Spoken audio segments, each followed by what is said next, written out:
오늘 우리가 함께 볼 말씀은 요한복음 21장 1절부터 14절까지 말씀입니다. 요한복음 21장 1절부터 14절까지 말씀 우리 함께 교독하겠습니다. 그 후에 예수께서 디베랴 호수에서 또 제자들에게 자기를 나타내셨으니 나타내신 일은 이러하니라.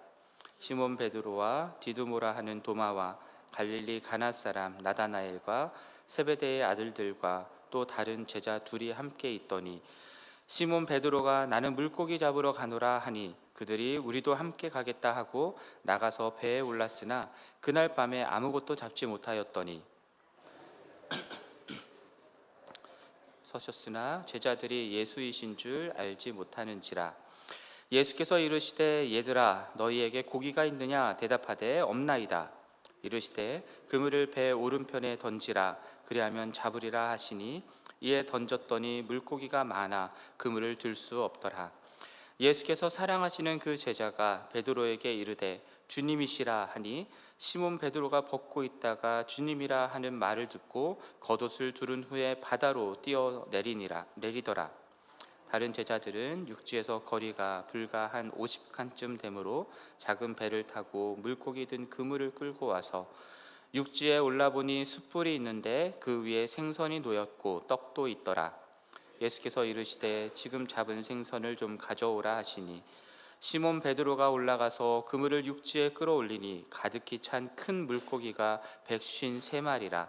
이같이 많으나 그물이 찢어지지 아니하였더라.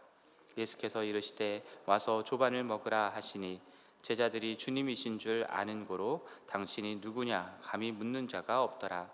예수께서 가셔서 떡을 가져다가 그들에게 주시고 생선도 그와 같이 하시니 이것은 예수께서 죽은 자 가운데서 살아나신 후에 세 번째로 제자들에게 나타나신 것이라. 아멘.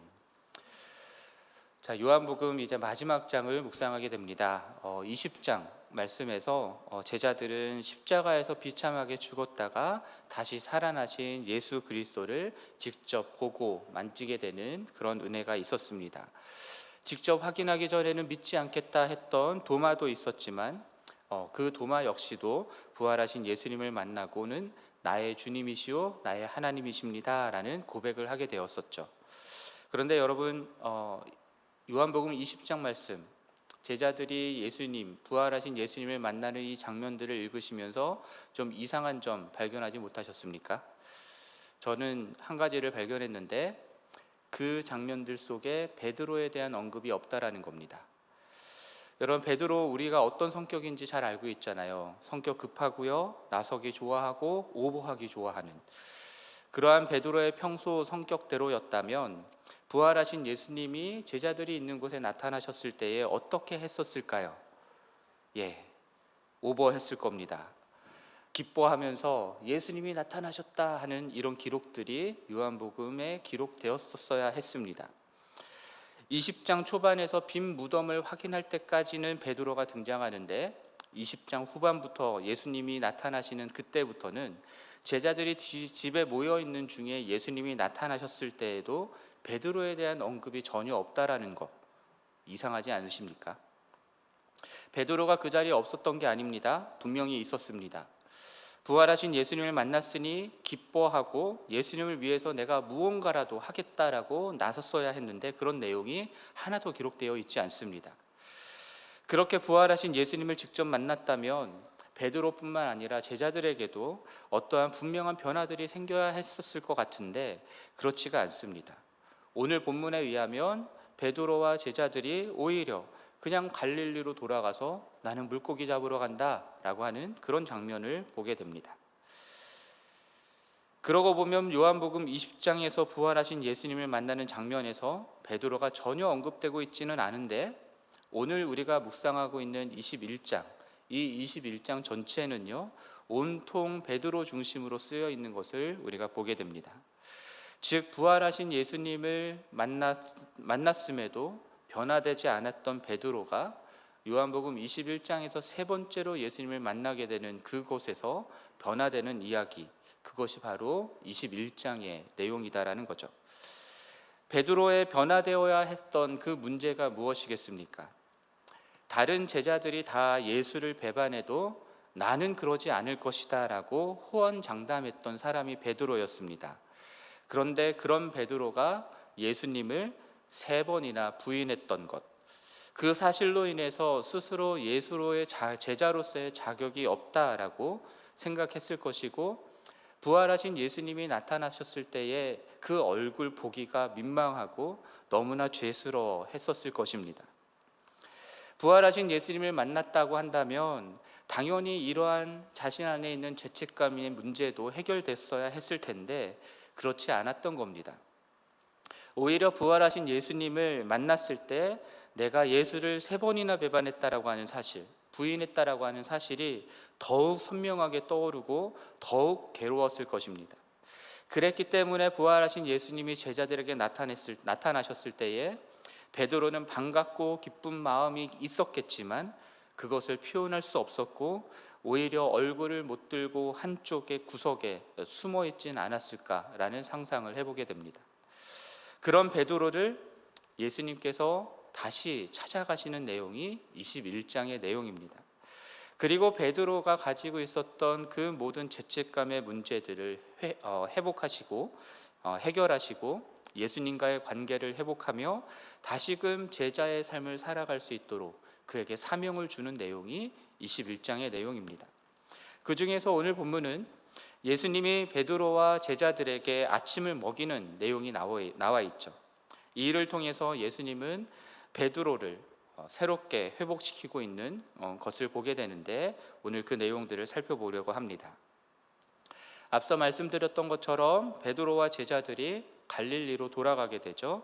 그리고는 물고기를 잡으러 간다라고 하는 내용이 나옵니다.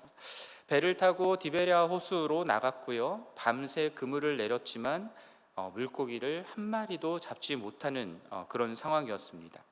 날이 새어갈 무렵에 예수께서 바닷가에 서셨고요. 예수님이 나타났다라고 말씀하지 않는 걸로 봐서 바닷가에 오래도록 계셨을 수도 있겠다 싶습니다만 어쨌건 예수 그리스도께서 부활하신 예수 그리스도께서 이 제자들과의 만남의 때를 그렇게 밤새도록 기다리고 계셨던 것 같다라는 생각도 해봅니다. 아직 날이 완전히 밝지 않았고 거리가 멀어져 있었기 때문에 제자들은 그분이 예수이신 줄 알아보지를 못했고요. 이제 예수님의 의도적인 베드로를 변화시키는 그 일들이 이제 시작이 되는데 그것은 질문으로 시작됩니다. 5절 말씀 보면은 얘들아 너희에게 고기가 있느냐라고 하는 질문을 하시죠. 고기가 있느냐라고 하는 이 질문은요, 고기가 없지라고 하는 의미로 물어보신 것입니다. 예수님은 제자들이 밤새도록 고기를 잡으려 했지만 한 마리도 잡지 못했다는 사실을 알고 계셨고요. 그래서 고기가 있느냐라고 물으신 것은 고기가 있는지를 확인하려는 것이 아니라 자신의 의도를 이루고자 도입부를 여는 질문으로 너희 고기 못 잡았지? 라고 하는 의미로 던진 것입니다. 예수님은 그물을 배 오른쪽에 던지면 잡을 것이다 라고 말씀을 하시고요. 그리고 제자들이 그 말대로 그물을 던지자 그물을 끌어올릴 수 없을 만큼 많은 고기를 잡게 됩니다. 이러한 일이 일어나자 어떻게 되냐면 예수가 사랑하는 제자, 사도 요한이라 생각이 되죠.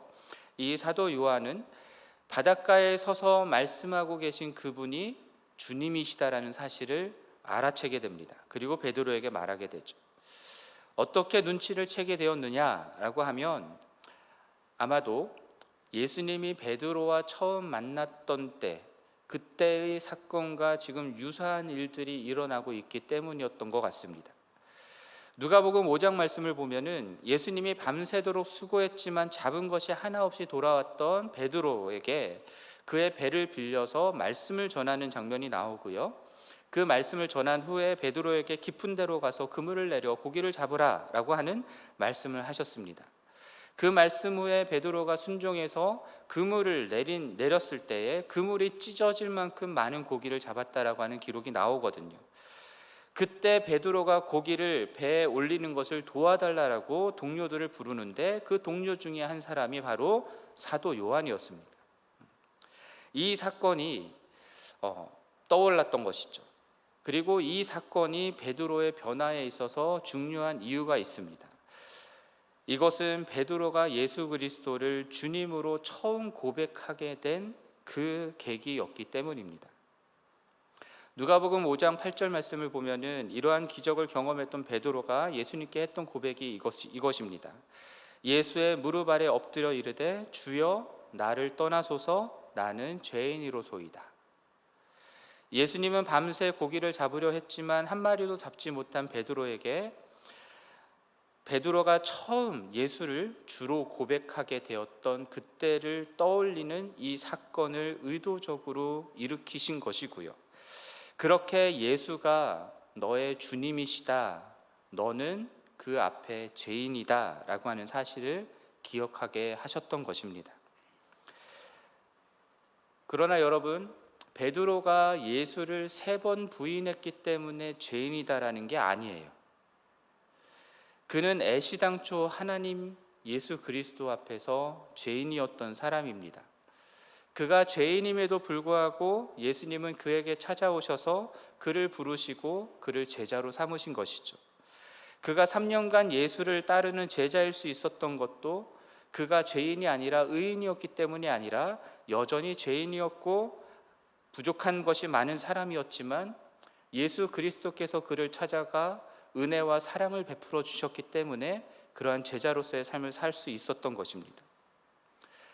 3번 부인했던 이 사건을 떠올리게 되는 그러한 상황 속에서도 예수님께서는 그 베드로에게 당신이 주님이시고 너는 3번 부인했기 때문이 죄인이 아니라 내 앞에 여전히 죄인인 존재였지만 그러나 내가 너를 택하였고 내가 너를 제자로 삼았다라고 하는 사실을 다시금 떠올리게 하시는 것입니다. 그러므로 우리는 이 말씀 앞에서 하나님 앞에 나는 죄인이다라는 사실을 고백해야 되고 기억해야 하는 것입니다. 마치 원래는 죄인이 아니었는데 예수를 3번 부인하고 나니까 예수님 보시기에 뭔가 캥기는 어떤 일들을 했으니까 내가 얼굴을 들 수 없는 죄인인 양 생각해서는 안 되고 나는 여전히 하나님 앞에 부족한 죄인이다라는 사실, 그러나 그러한 나에게 찾아오셔서 나를 제자 삼아주시고 나를 구원하여 주셨다는 사실을, 그 은혜를 기억해야 하는 것입니다. 이제 주님이라는 사실을 안 베드로는 물고기를 잡느라 벗어두었던 겉옷을 두르고 바다로 뛰어들죠. 말씀드렸던 것처럼 베드로가 얼마나 성격이 급하고 오버하기 좋아하는 사람인지가 여기서도 드러납니다. 8절을 보면 육지까지가 한 50칸쯤이었으니까 한 30m 정도 되었던 것 같습니다. 걸어서 가기에는 멀었을 텐데 일단 뛰어드는 그 모습이 베드로답다라는 생각이 듭니다. 그리고 육지에 올라와 보니 숯불이 있었고요. 예수님의 베드로를 변화시키고자 하는 두 번째 장치가 여기에 준비되어 있는 것입니다.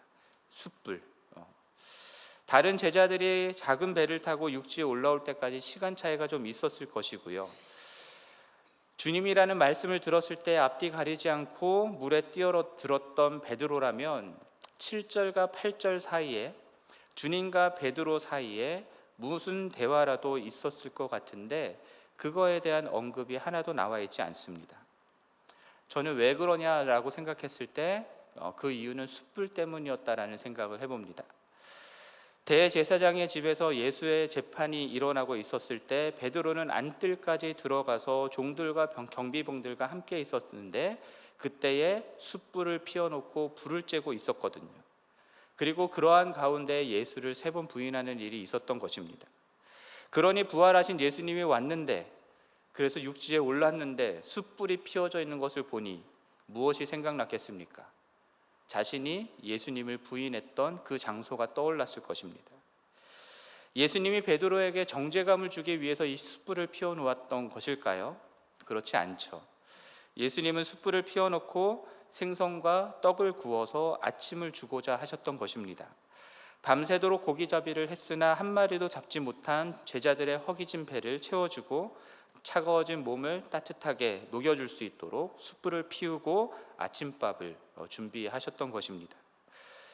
그러나 자라보고 놀란 것은 소뚜껑 보고 놀란다고 예수님이 피워놓은 그 숯불을 보았을 때 베드로는 자연스럽게 자신이 예수님을 부인하던 그 순간이 떠올랐을 거고요. 그래서 그 죄책감, 그리고 예수님 앞에 고개를 들 수 없는 그 마음은 더욱 커졌을 것입니다. 그런데 주님은 베드로가 3번 부인한 것에 대해서 아무 언급을 하지 않고 계세요. 너 왜 그랬냐? 네가 어떻게 그럴 수 있느냐? 이렇게 말씀하지 않으셨어요. 그런 내용이 하나도 나와 있지 않습니다. 그저 아침밥을 준비하셨습니다. 숯불을 피워놓은 게 예수님이 베드로에게 정죄감을 주기 위해서 한 게 아니라 따뜻하게 해주기 위해서 피워놓았던 것이죠. 그리고 지금 잡은 생선을 좀 가져오라 말씀하세요. 뻘쭘한 베드로는 올라가서 그물을 육지에 올리고 153마리의 큰 물고기들 중에 몇 마리를 잡아서 예수님께 가져다 드렸을 겁니다. 식사 준비가 다 마치자 12절에서 예수님이 말씀하시죠. 와서 조반을 먹으라. 그리고 제자들에게 떡과 물고기를 나누어 주십니다. 거창한 식사가 아니었어요. 그저 평범한 떡과 물고기, 구이, 아침밥이었습니다. 베드로는 언제 예수님이 자신을 향해 원망과 책망의 말씀들을 꺼내실지 몰라서 자불안석이었을 수 있을 것 같아요. 그러나 잠잠히 아무 말 없이 음식을 먹는 동안 자신의 죄책감을 떠올리게 했던 그 숯불과 예수님이 차려주신 음식은 밤새 고기를 잡느라 힘들었을 베드로의 몸과 마음을 따뜻하게 부드럽게 녹여주는 그러한 것이 되었을 것이라 생각합니다. 여러분, 우리들은, 그리고 저는 잘못한 것은 지적하고 고쳐주고 잔소리하고 그래야 속이 시원하고 그래야 사람이 바뀔 거다 생각을 하는데, 그런데 예수님은 그러지 않으시고 그냥 밥만 먹이셨습니다. 아무 탓도 않고 정죄도 않고 그저 밥만 먹이셨어요. 내일 본문인 15절 이후에서도 예수님은 베드로의 잘못을 드러내지 않으십니다.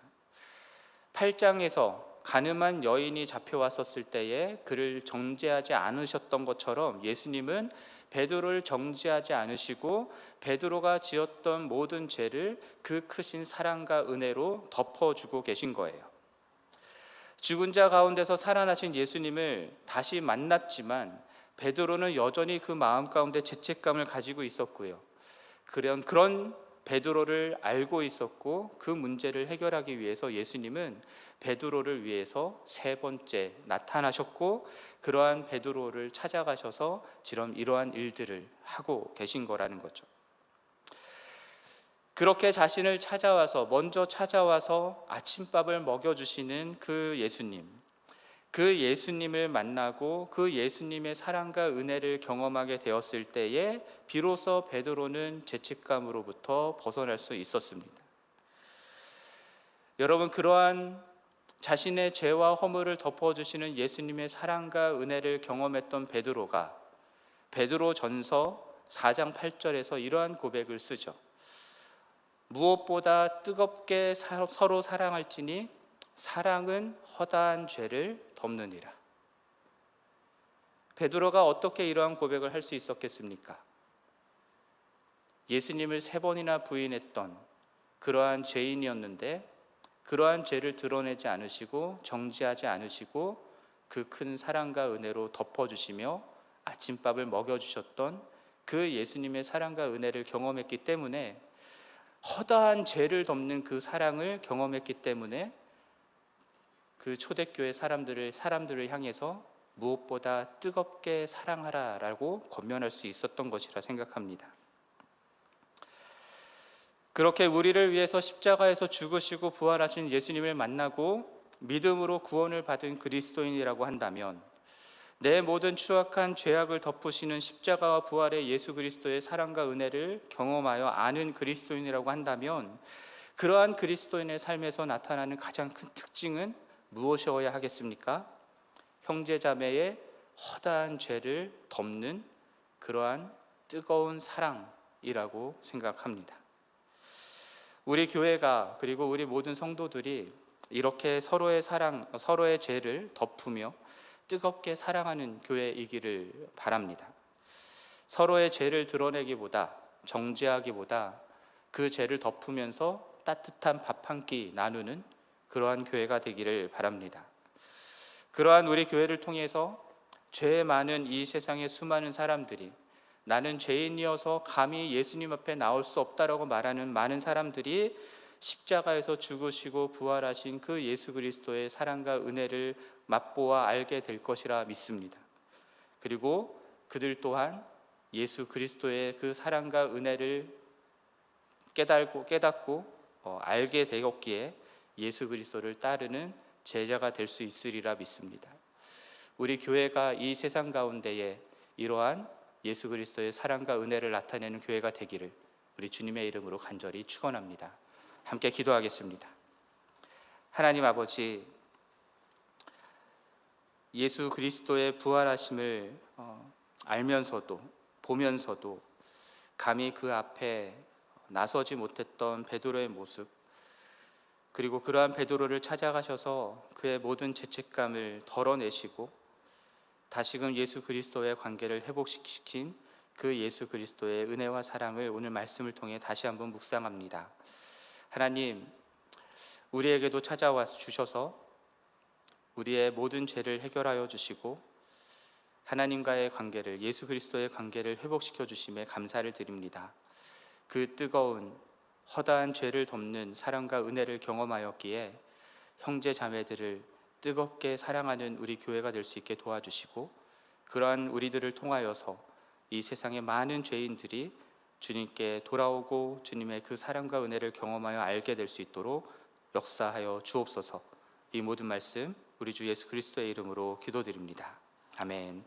하늘에 계신 우리 아버지여, 이름이 거룩히 여김을 받으시오며 나라가 임하시오며 뜻이 하늘에서 이루어진 것 같이 땅에서도 이루어지이다. 오늘날 우리에게 일용할 양식을 주시옵고 우리가 우리에게 죄 지은 자를 사하여 준 것 같이 우리 죄를 사하여 주시옵고 우리를 시험에 들게 하지 마시옵고 다만 악에서 구하시옵소서. 나라와 권세와 영광이 아버지께 영원히 있사옵나이다. 아멘.